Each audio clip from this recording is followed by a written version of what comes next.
తెలుగు వారికి తాజా సమాచారం అందించడానికి తొలి అడుగు వేస్తున్న న్యూస్1 తెలుగు ఛానల్ కు స్వాగతం. మాదక ద్రవ్యాల రహిత కావలిగా తీర్చిదిద్దుదాం ఎమ్మెల్యే దగుమాటి వెంకట కృష్ణారెడ్డి. మాదక ద్రవ్యాల రహిత కావలిగా తీర్చిదిద్దుదామని కావలి ఎమ్మెల్యే దగుమాటి వెంకట కృష్ణారెడ్డి పిలుపునిచ్చారు. అంతర్జాతీయ మాదక ద్రవ్యాల డ్రగ్స్ దుర్వినియోగం అక్రమ రవాణా వ్యతిరేక దినోత్సవం సందర్భంగా ఉదయగిరి బ్రిడ్జి సెంటర్ నుండి పెండెం సెంటర్ వరకు ప్రోహిబిషన్, ఎక్సైజ్, పోలీస్ డిపార్ట్మెంట్ల ఆధ్వర్యంలో అవగాహన ర్యాలీ నిర్వహించారు. ఈ కార్యక్రమానికి ముఖ్య అతిథిగా ఎమ్మెల్యే హాజరయ్యారు.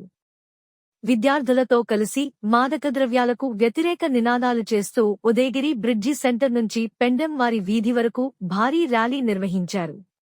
అనంతరం యాంటీ డ్రగ్స్ పై విద్యార్థులతో ప్రమాణం చేయించారు. ఈ సందర్భంగా ఎమ్మెల్యే మాట్లాడుతూ గత వైసీపీ ప్రభుత్వంలో కావలి నియోజకవర్గంలో గంజాయి వనం పెంచి మాజీ ఎమ్మెల్యే ప్రతాప్ కుమార్ రెడ్డి సొమ్ము చేసుకున్నారని, కూటమి ప్రభుత్వం వచ్చిన ఏడాదిలోనే గంజాయి నిర్మూలించామని, కావలిని మాదక ద్రవ్యాల రహిత కావలిగా నిర్మించుకునేందుకు యువత నడుము బిగించాలని ఎమ్మెల్యే పిలుపునిచ్చారు. ఈ కార్యక్రమంలో Kavali RDO Sunny Vamshi Krishna, DSP Sridhar, police అధికారులు, ఎక్సైజ్ అధికారులు, టీడీపీ నాయకులు, కార్యకర్తలు తదితరులు పాల్గొన్నారు.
దాన్ని స్వేచ్ఛగా ఉంచి ಮತ್ತು ಮಾನವ ఆరోగ్య జీవనాన్ని ఆనందం.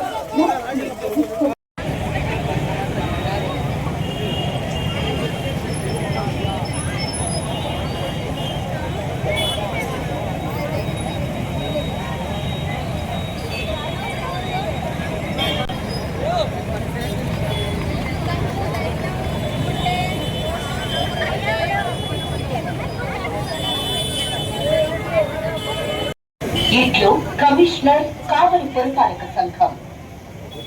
పురపాలక సంఘం. ఏ దేశానికైనా యువతే శక్తి.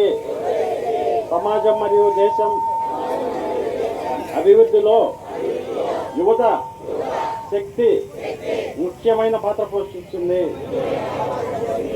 అందువల్ల మాదక ద్రవ్య రహిత భారతదేశ ప్రచారంలో గరిష్ట సంఖ్యలో యువత పాల్గొనడం చాలా ముఖ్యం. దేశం యొక్క ఈ సవాలును స్వీకరిస్తూ ఈరోజు మనం నషాముక్త్ భారత్ అభియాన్ నషాముక్త్ భారత్ అభియాన్ ఈ క్రింద ఐక్యమై సమాజ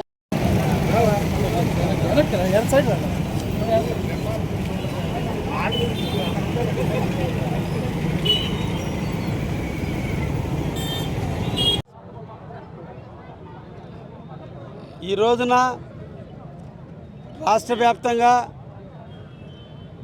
భారతదేశ వ్యాప్తంగా అన్ని రంగాల సంస్థలతో కలిపి ప్రజలను చైతన్యపరిచేందుకు భాగంగా మారక ద్రవ్య రహిత రాష్ట్రంగా, మారక ద్రవ్య రహిత దేశంగా అభివృద్ధి చెందాలి. యువత నిర్వీర్యమైపోతుంది. నిర్వీర్యమవుతున్నటువంటి యువతని ఒడిసి పట్టుకోవాలి. మారక ద్రవ్యాలకి బానిసలు కాకుండా కాపాడుకోవాలి. దేశంలో లేదా రాష్ట్రాల్లో మారక ద్రవ్యాలు లేకుండా చూడాలని ఈరోజు అకుంఠ దీక్షతో ముఖ్యంగా మన రాష్ట్ర ముఖ్యమంత్రి అభివృద్ధి ప్రదాత శ్రీ నారా చంద్రబాబు గారి నాయకత్వంలో ఈ రోజున ఏకల క్లబ్స్ని ఏర్పాటు చేసి రాష్ట్ర వ్యాప్తంగా కూడా గంజాయి కానీ ఇతర మారక ద్రవ్యాలు కానీ యువతని బానిసతలు చేసేటువంటి విధి విధానాలని స్వస్తి పలకాలి అని ప్రజల్లో చైతన్యం తీసుకురావడం కొరకు ఈ రోజున కావలిలో కలికి యానాదిరెడ్డి విగ్రహం దగ్గర నుంచి బంగారు కొట్టుల సెంటర్ వరకు కూడా ఈ రోజున గ్రంథి యానాద్ శెట్టి విగ్రహం వరకు కూడా ఈ రోజున ర్యాలీ నిర్వహించడం జరిగింది. ఈ సందర్భంగా విచ్చేసినటువంటి అందరికీ కూడా ధన్యవాదాలు తెలియజేస్తున్నా. మన కావలి మారక ద్రవ్య రహిత కావలిగా మన అందరం కూడా నడుం బిగించి కాపాడుకోవాల్సిన అవసరం ఎంతైనా ఉంది. గత పాలకుల నిర్లక్ష్యం, గత పాలకుల యొక్క ధనదాహం, గతంలో గంజాయి వనంలాగా పెరిగినటువంటి ఈ కావలిని పోలీసు అధికారులు ఈ సంవత్సర కాలంలో వాళ్ళ నిఘాలో ఎన్నో కేసులు పెట్టి ప్రజలను రక్షించుకుంటూ ఎక్కడ కూడా గంజాయి డ్రగ్స్ అనేది మారక ద్రవ్యాలు లేకుండా చేస్తూ కావలిని ప్రశాంతంగా గంజాయి లేని కావలిగా ఈరోజు తీర్చిదిద్దినందుకు పోలీసు వారిని ప్రత్యేకంగా అభినందిస్తూ మన అందరం కూడా కావలి ప్రజలు అందరూ కూడా మన బిడ్డలు ఏమి చేస్తున్నారో మనం ఆలోచించాలి. గంజాయికి బానిస చేసేదానికి కొంతమంది ముఠాలు ఈరోజు విక్రయదారులు వాళ్ళకి లేనిపోని అలవాట్లు తయారు చేసి వాళ్ళకి బానిసలు చేస్తున్నారు. మన బిడ్డల మీద మనం నమ్మకం ఎంత ఉందో అంతే విధంగా వాళ్ళ వయసు మీద మనం అనుమానాన్ని పెంచుకొని ఎప్పుడు కూడా వాళ్ళని జాగ్రత్తగా చూసుకోమని చెప్పి సందర్భంగా కావలి ప్రజానికాన్ని కూడా కోరుకుంటూ, ఇది ఏ ఒక్కరితో సాధ్యమయ్యే పని కాదు. అందరు ప్రజలు ఒకరికొకరు తెలుసుకొని ఎక్కడ సమస్య ఉన్నా ప్రభుత్వ అధికారుల దృష్టికి, ముఖ్యంగా పోలీసు వారికి ఎక్కడ గంజాయి అమ్మినా, గంజాయి కొన్నా, గంజాయి తాగుతున్నా లేదా ఇతర మారక ద్రవ్యాలు మార్పిడి జరుగుతున్నా పోలీసు అధికారులకు తెలియజేయండి అని, మీ సమాచారాన్ని సీక్రెట్గా ఉంచుతారని, లేని పక్షంలో ఎమ్మెల్యేగా నాకైనా కూడా మెసేజ్ రూపంలో తెలియజేయండి అని మేము కానీ పోలీసు వారు కానీ నిరంతరం కావలిని కాపు కాయడానికే ఉన్నామని, ఈ కావలిలో ప్రశాంతమైన జీవితం ప్రజల అంతా ముందుకు పోవాలని, ఇక్కడ ఎటువంటి గంజాయికి కానీ ఎటువంటి మారక ద్రవ్యాలకు కానీ లేదా క్రికెట్ బుకీలకు కానీ సింగిల్ నెంబర్ లాటరీలకు కానీ ప్యాకెట్లకు కానీ ఎటువంటి వాటికి తావు లేకుండా ప్రజలు సుఖశాంతులతో తలెత్తుకొని ఆనందంగా జీవించే విధంగా ఉండాలని కావలి మేము అందరం కోరుకుంటున్నాం. తప్పకుండా మీరు కూడా మాతో కలిసి రండి అని చెప్పి కావలి ప్రజానికాన్ని కూడా కోరుకుంటూ, ఈరోజు మన రాష్ట్ర ముఖ్యమంత్రి వాళ్ళు తీసుకున్నటువంటి కార్యక్రమాన్ని మనందరం స్వాగతించాలి. ఆయన తీసుకున్న ప్రతి నిర్ణయం మన బిడ్డ కోసమే.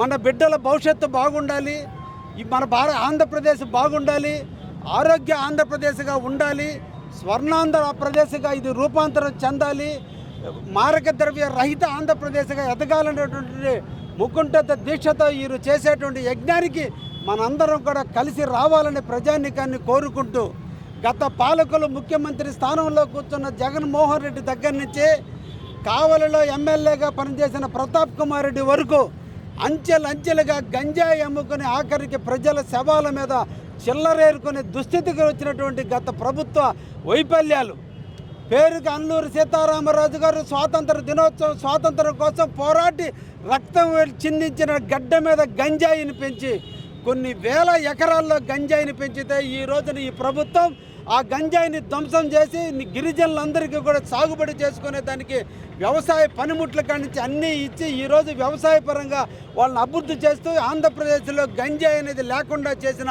ఏకైక వ్యక్తి ఎవరున్నా ఉన్నారంటే ఒక చంద్రబాబు నాయుడు గారే. ఇప్పటికి కూడా వైసీపీ నాయకులు ఒరిస్సా నుంచి, బీహార్ నుంచి, ఇతర ప్రాంతాల నుంచి గంజాయిని తీసుకొస్తుంటే ఇటీవల కావలిలో కూడా రైల్వే పోలీసు వారు కూడా చాకచక్యంగా రైల్వే ప్లాట్ఫామ్ మీద గంజాయిని పట్టుకున్నటువంటి వైనం. ఈ రోజున దొంగ బియ్యం కావచ్చు, గంజాయి కావచ్చు కావల్లో పట్టుకుంటున్నారు అంటే కావలి పోలీసు వారికి మీ సందర్భంగా ఘనంగా వాళ్ళని అప్రిషియేట్ చేస్తున్నా. వాళ్ళు చేస్తున్నటువంటి వర్క్కి మీకు వాళ్ళకు కూడా ఈ సందర్భంగా మేము హామీ ఇస్తున్నాం. కావల్లో ఎటువంటి మారక ద్రవ్యాలు అమ్మినా వాళ్ళు ఎంతటి వారైనా తప్పకుండా మీరు శిక్షించాలని, కఠినమైన శిక్షలు వేసి కావలి ప్రజల యువత నిర్వీర్యం కాకుండా చూడాల్సినటువంటి బాధ్యత పోలీసు వారి మీద కూడా ఉందనే విషయాన్ని కూడా తెలియజేస్తూ ఈ నవ సమాజాన్ని నిర్మించడంలో మన అందరం కలిసి కావాలని ప్రశాంతంగా ఉంచేదానికి ప్రజలందరూ తల్లి రండి అని చెప్పి సందర్భంగా కోరుకుంటూ ఆంధ్రప్రదేశ్ అనేది స్వర్ణాంధ్రప్రదేశ్ దిశగా అడుగులేస్తున్న తరుణంలో ఈ గంజాయి మారక ద్రవ్యాలు లేని మారక ద్రవ్య రహిత రాష్ట్రంగా కూడా మనం చూడాలని, దానికి నాంది పలకాలని సందర్భంగా ప్రజానానికాన్ని కోరుకుంటూ సెలవు తీసుకుంటున్నా. ధన్యవాదాలు.